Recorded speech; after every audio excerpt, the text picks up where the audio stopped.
За энэ өөр нэг асуудлын өр шилжүүлэн суулгахтай холбоотой хүүхдүүдийн эрх зөрчилдөж байгаа асуудал байна уу? Нөгөө талаар энэ хүүхдтэйгч эмэгтэйчүүд бий болсон. Өөр хүний хүүхдтэйж төрүүлж өгдөг.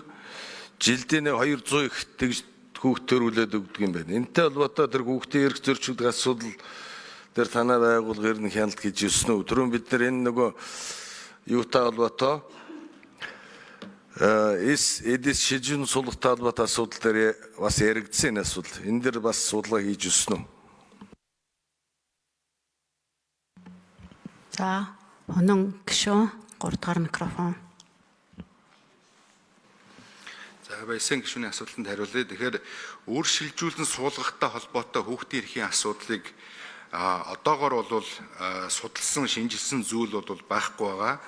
Хүний эрхийн үндэсний комисс энэ жил эрүүл мэндийн салбар дахь хүний эрхийн дүн шинжилгээг бол хийхээр төлөвлөн ажиллаж байна. Энэ хүрээндээ бол үр шилжүүлэн суулгахтай холбоотой зохицуулалт, за үүнээс үүдэлтэй гарах боломжтой, гарах болзошгүй хүүхдийн эрхийн асуудлыг бол давхар судлаад явна гэдэг мэдээлэл өгье.